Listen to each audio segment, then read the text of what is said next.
Hello, it's RBB. What we're going to look at today in Maya, this is a little bit of a break from our snowman modeling. So it's not necessarily like Maya Basics number whatever, but I guess to keep on going, this would be number 9, I believe. We need to start talking about how to add materials, even if it's just basic colors to our objects. And of course, in order to see materials, both so we can see the color and we can see what they're made of and how they affect things around them, we need light. Okay.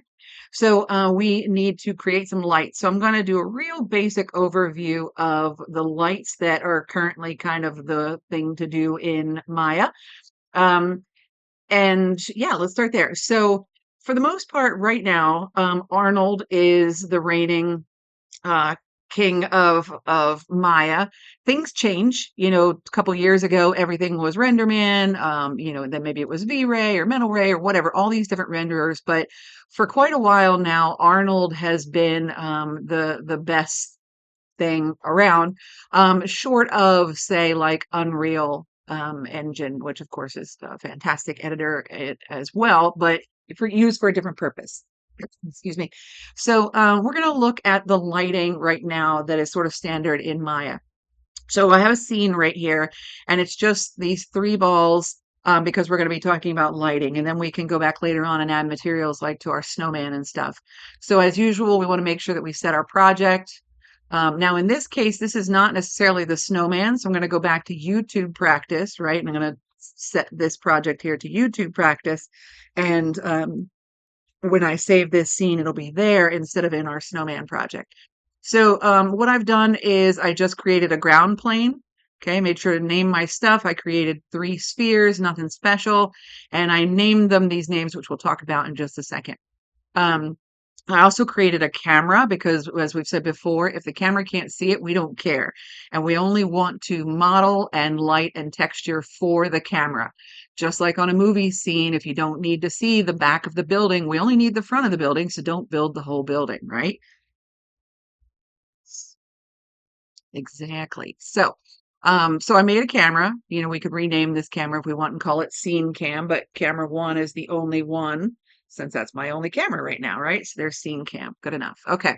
So if we were going to render this, what we see in our user window right here is we can often see like if there's a texture or pattern or something, but we don't really see the full rendered with all the shadow and all the, reflectivity and transparency and all that kind of stuff because it would take forever. So this is sort of our working interface that doesn't necessarily show us what it's going to look like when it renders. Now, what the renderer does is basically cooks it, right? We have a recipe. These are all our ingredients. We have a recipe. And depending on how well we model, what kind of lights we have, what kind of ingredients we use, when we cook it, right? When we bake it, and the render, it's going to come out better, right? So when we want to render something, we want to talk about our render settings. And I do believe I have a video earlier about going over render settings because it's something that I have to go over with my students many, many times, and I wanted there to be a video. But let's go over those real quick. And you can always look back and see the longer video on render settings. Okay, but if we go to this little clapper guy right here, and of course you can find this other places, but this little scene clapper, these are render, right? These are rendering. And this one right here with the little scene clapper is our render globals or our render settings. So when we click that, we get this window, right? This little menu that pops up, and it's the render settings. And the very first question asks, what are you rendering? And we have layers, which we haven't worked with because that's a little above our pay grade right now. But you can render in layers, just like in Photoshop, you can slam everything into one layer, which is not recommended, or you can have things in different layers. And as you get more complex, you will want to have things in different layers. But for right now, we basically have everything in one main master layer. Okay, so we're rendering the master layer and we're rendering using Arnold. Okay, we had the other choices are Maya hardware and Maya software, and that's exactly what it sounds like. This is the Maya software, right? And this is the Maya, I guess, program. What's the difference? I don't know, but they're both Maya. These two are kind of like baking with an easy bake oven. Um, you know, harken back to your childhood and think about the Easy Bake Oven where you mixed up some powdery goo and you put it in a pan and then you put it in the little conveyor belt in the oven and a super hot light bulb would cook your little cake, right? And it did it. It made it. It was a cake. It was edible. It was done. But it's not great, and there's very little control and things like that. So rendering with the Maya software or hardware will render, right? It will cook our stuff and show us what we want, but it's very, very limited. So this is our Easy Bake Oven options, and we don't want that. So this changes, like sometimes there'll be Middle Ray and V-Ray and all these other options, but right now Arnold Render seems to be in, I mean, Maya 2026. Yeah. In Maya 2026, this is our only real option. So the Arnold renderer is great. The Arnold renderer does real world lighting. So if something is blocking the light, Arnold can figure out, oh, hey, that's blocking the light and there should be a shadow there. But Maya does that too. But what Arnold can do is like, oh, but this thing that's causing a shadow is translucent and yellow. So it can make the shadows, appropriate. So it can really do a lot of real world lighting and shading, ambient occlusion, like where one thing touches another thing, like right in the little crooks and nannies. And yes, I said that wrong on purpose. My aunt always said that, crooks and nannies instead of nooks and crannies. Anyway, yeah, so ambient occlusion is when two things get close together, like if you hold your hands close together, like you're praying, that shadow that's there between your fingers, right? We used to have to set that up artificially, but Arnold does that. Yay! Okay. So I'm going to go through this kind of quick because there is another video on this. We want to set up our Arnold renderer. And the very first thing we do, we're not going to get it too much into all of this because, again, that's more than we need to know for right now. But in the Common tab, which is the only one we're really going to deal with, file output, right? Don't get intimidated by all this. Just think about what it's asking you for. File output is what is it that we're rendering, right? It's not Harry Potter. We don't have moving things on a screen, even whether it's live action or animation or a video game, it is a series of frames per second, right? And what we need to say is, what are those frames? Are they JPEGs? Are they EXR? Are they PNG? Depending what we need. If you need transparency, right? We don't want a JPEG because JPEGs don't have transparency. PNG does have transparency. TIFF has transparency. I actually have no idea what a deep EXR is. La la la la la. Oh, and an EXR is holds a whole lot of information, like the metadata in your picture. You can take a picture and people are like, "Oh, how'd you take that?" "Oh, with my iPhone or a digital camera." Or you can say, "I use this exposure and this let's see, I don't know anything about cameras. This lensy thing and this f-stop and this whatever, and all of that information." So the EXR saves more information than we need at this level. When you save a Photoshop document, if you save it as a PSD, as a Photoshop document, it remembers all of your different layers. So if you opened it again, it would open up into its different layers. Whereas if you saved it as a JPEG, it smashes all those layers flat and doesn't keep all that extra information. That's what an EXR does.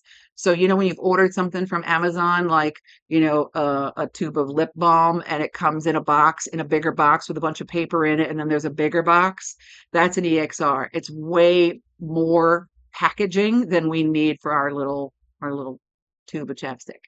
Okay, so we're going to go with PNG or TIFF, either one. Those both have transparency if we want it, but I'm just going to go with PNG. So each one of our frames per second, if we were to render out a series of frames, would be a PNG. Okay, I don't have to name it anything because it's going to use the scene name. Now our scene doesn't have a name yet, but it will. Okay, because we will save it. We don't need to change any of this. Now this says skip alpha, and sometimes this will trip you up.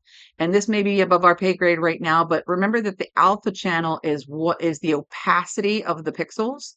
So if I have transparency or a hole in an image and I need to see through to the next image, I need that alpha channel, right? So I'm going to unclick that alpha. I believe if you say TIFF, that's automatically that way. So either one is fine. Okay, so I made sure I turned off skip alpha. I'm not changing the color space, okay, because we're working, the color space is already set.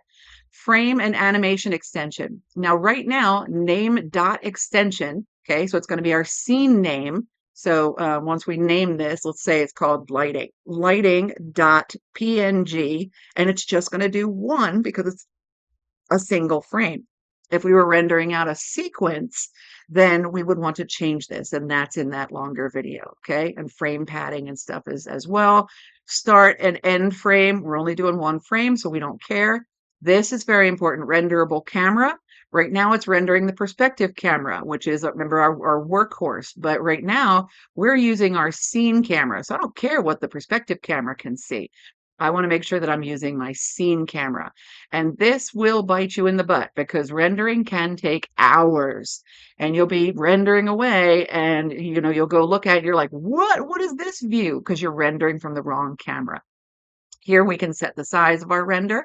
Okay, probably not 540, right? Unless we're just doing kind of like a sample. So if you scroll down a little bit, HD 1080 or whatever you need.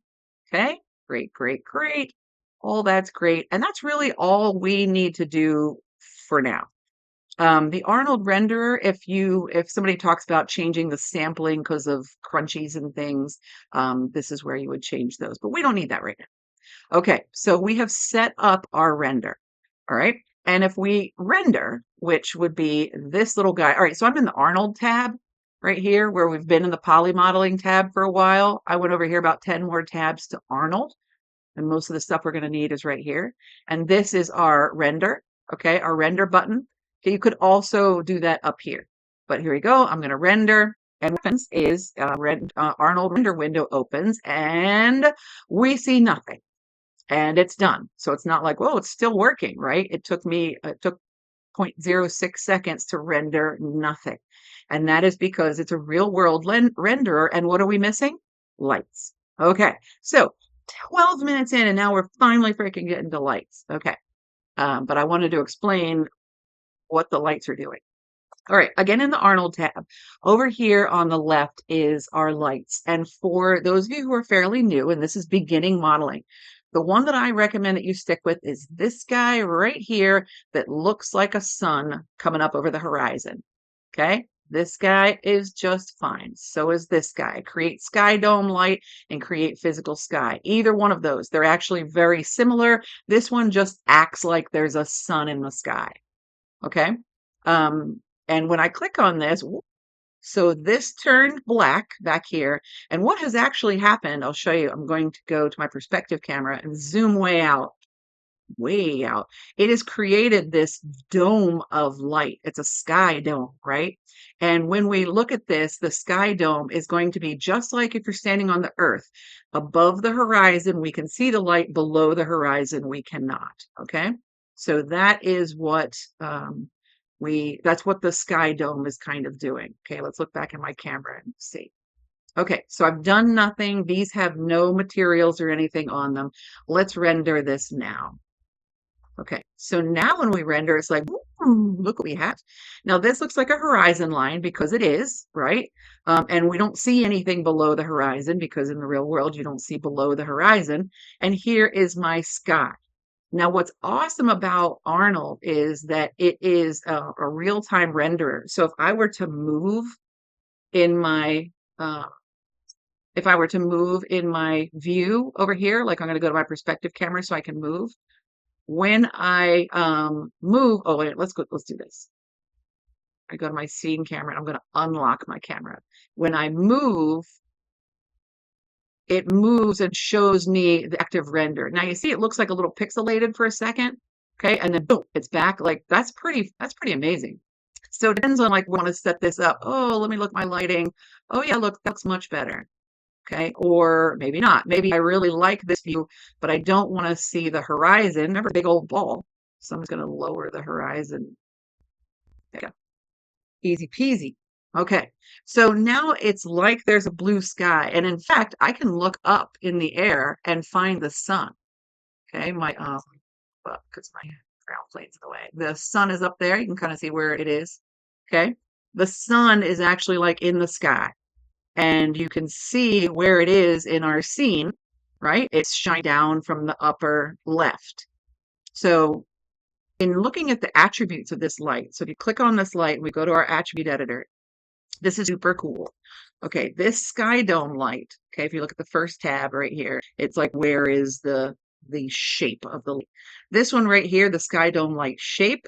Oh, so cool. This is the intensity. So how bright is this light, right? I can up the intensity and you can see live what's happening if I up the light, okay? I can change the resolution, but that's going to take longer to render, so leave that on for now. Okay, the exposure, okay, if you're into cameras and stuff, changing the exposure is not making it brighter, but it's letting in more light. Makes sense, okay? And again, we'll skip sampling for now. I can change the shadow color. The shadows are not black, so I can change the shadow color if I wish to like a dark blue or a dark green or whatever I like. If my sky is tinted, like if I'm outside and the sky is sort of yellow, I like my shadows to have a little purple, just color theory, right? All right. Um, this one right here is kind of important, and I don't want to forget about this. Camera visibility in the sky dome. Visibility just means, can the camera see this sky dome? And right now it's just got a picture of like a fake perfect blue sky. If I want this to be a light, but I don't want to see this dome, I simply just turn off its visibility in the camera. So now it's still acting as sunlight, but it's no longer a physical big giant globe around my scene. Okay. But for right now, I'm going to leave that on so you can sort of see what it's doing. That's kind of cool. All right. And if you click over here, not in this light set, but if you all the way over to physical sky, this is so cool. You can actually change the elevation of the sun. So let's make it like here in the day. What happened? The shadows get longer, right? The sun is lower on the horizon, the shadows get long. Okay, here we can make it like noon, right, where the sun is directly above us. And we could go the other way, right? And we could lower it and say, okay, now it's nighttime, the sun's going down, gold hour, okay? Even the quality of light is really amazing that Arnold does this just with, this little slider. What the azimuth is where is the sun and sky.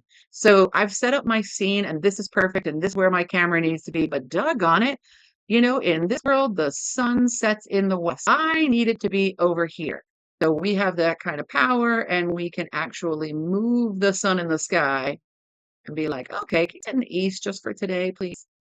Okay. Or, that way, or have the shadows come toward me. So I'm not moving my camera or my objects, but I'm moving the light to be where I need it to be. That's kind of cool. Again, I can up the intensity. I can change the tint of the sky, the tint of the sun. If I want the sun to be bigger, the fake sun, I can do that. All right, super cool. All right. That's just sort of this sky light right here. Let's talk about real quick these other lights do, and that might be enough for today. Because what we're going to do is we're going to add materials to this. Now, this has nothing on it. This has what Maya just counts as a 50% gray kind of nothing, right? Remember that Maya sees math, right? Maya just sees math like this, but it colors everything this 50% gray so that we can see, the shape and form. So that's what this physical sky does, okay? Close this guy for a second. The sky dome, this one here. Now, if you choose physical sky, you'll notice that this is actually called a sky dome, but they've just applied this sun picture over it. I'm going to delete that. Boop. Okay. So now if we rendered it, we'd get nothing, right? Because we have no light. This sky dome right here is similar. Commentary. Okay, this sky dome is similar, except it doesn't have a picture of the sky. It's just light. And you can see it's much more kind of diffuse. It's not acting like there's a sun in the sky, right? It's acting just as sort of a diffuse light ball. Like if we had lots of bounce light, like in Golden Girls, right? Where there's no shadows in the state of Florida. Um, and we can turn the visibility like I still want you to be light, I don't want to see it. Okay. So for us right now, I would say if your thing is outside, then use the sky dome.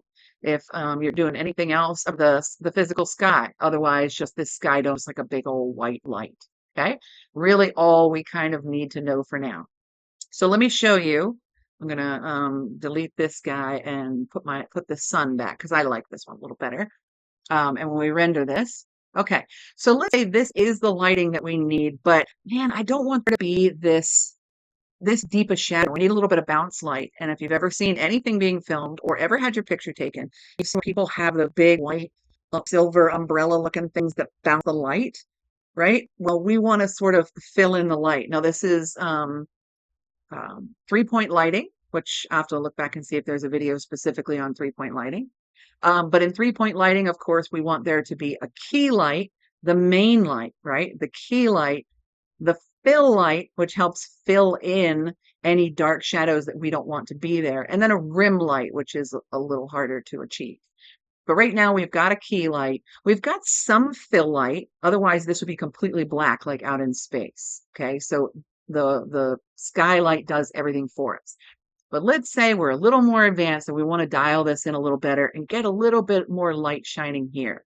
Well, we can make a smaller light, which right here, this first one is called an area light. Now, these other ones, I'm only going to sort of tell you what they do, because this is the only other one I think you're going to use at this level of existence right now. Okay, so this one right here is an area light. And what the area light does, when I say create an area light, it's going to create this this image. Remember, like the camera, it's not really a thing, right? It's from this small point. And this light is lighting from where this little stick is sticking out. Okay, it's pointing that way. So many new people, for some reason, sort of take this as a handle and like hold it like a flashlight, like it's shining that way. This is the direction the light is pointing. And what I want is I want this light, okay, to fill in underneath here. So this is a physical light, right? If I was on set, I would move this light around until it was where I want it to be. Well, now I can't really tell from here. So let's look through that light. If you remember how we look through things under the panels, what do I want to do in this panel? I want to look through selected, or I can also look through the light. So I just grabbed that and said, look through selected. Now I am seeing, I am the area light, and I know that I want to light up this guy's butt, right? That was the problem, was he was a little bit too dark over here. I just wanted to fill in the light. Okay, you can see I'm looking through the Arnold area light. Let's go back to my scene cam. All right, and there we go. He's where he's supposed to be. Just to show you, I'm going to color this light this crazy bright pink so that when we render, you can see what that light is doing as opposed to this light. So let's render. Let's render. Well, that doesn't look like it did anything, okay? And it may not have because it's not very bright. Let's, like so many people I know, let's up the intensity just so you can see what this light is doing. Okay, this is a very soft, diffuse light.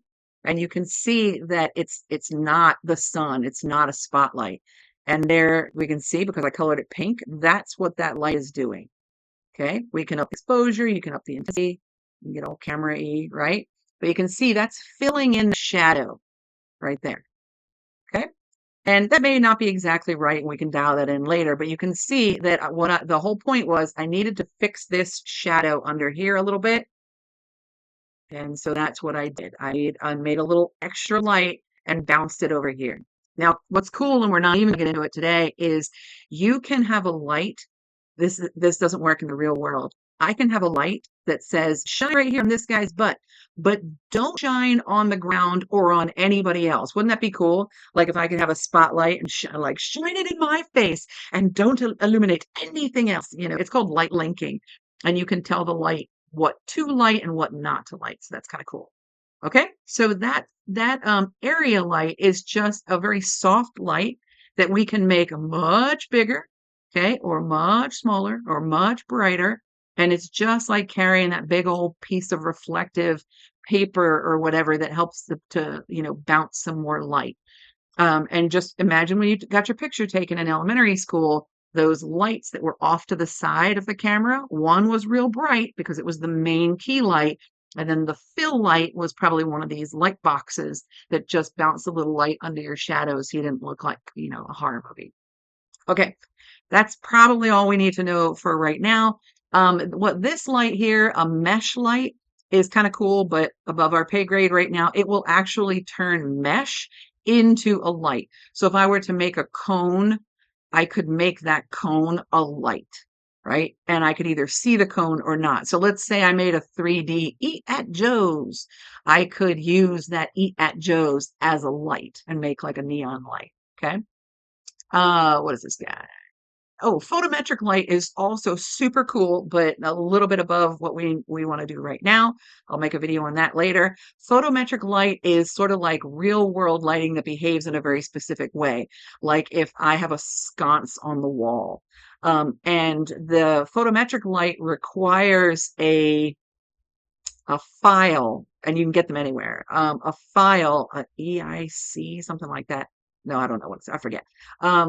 But it requires basically like a set of instructions. Not to get too bogged down, but real quick, this is what they look like. The IES, that's it. These are the presets, and it tells the light to behave in a certain way. Shine like a sconce, shine like a light bulb, shine like a floodlight. Okay. We don't care about that right now. There's our dome, which we talked about. This is a light portal, which is if you want the light to shine in a window and you're lighting an interior, you don't need the light to be shining all over the whole world. You like, okay, sun, just forget the whole neighborhood, just shine in this window. So you sort of are directing the light. Okay, but the ones we care about are what I would stick with right now is this sky. This is the sky dome. Okay. This is the sky dome with a fake sun attached to it with some lovely shadows. And this is the area light to sort of fill in any dark hidden spots. That's all we kind of need for right now. Okay. So yeah, so we've got our three objects. We've got our light. Do we have a light? Okay, yes, we've got our light right here. What I'm going to do before I shut this down is I'm going to move and sort of reset up my camera because I unlocked and moved it. So I'm actually going to move this light because I like the sun here, but I don't really want to see the horizon. There you go. All right, is that good? Close enough? Yeah, good enough. Okay. I'm going to close that renderer right here and we'll stop this for now. And what I'm going to do is I'm going to save this scene, okay, because we haven't done this one before. We've got tables and those other things we worked on. This one is my lighting setup, okay? So my lighting setup, I've set my project, saving it in YouTube practice, save as. So if we go to back real quick to look at our render settings, in our common tab, this is now in the scene, right? That's called, that's lighting practice. Okay. And the interesting thing is if you set your project correctly, as I render these and save them, they will automatically go where Maya wants them to go, which is in the projects, into YouTube practice, into the images folder. Okay. Don't forget, set your project. If you're like, what? Go back and watch that video. Make me. Okay. So that is a super basic overview of setting up a scene with some lights. And all of that is so that in the next video, when we talk about adding some materials to these things, we have light to actually show us and reflect those lights IRL, right? How it would really look in the real world. Okay, it's kind of a lot. This was a long one for me. I hope that was helpful. And I will see you in Maya Basics 10, where we will talk very specifically about adding simple materials and shaders to our objects. All right, see you guys next time. Bye-bye.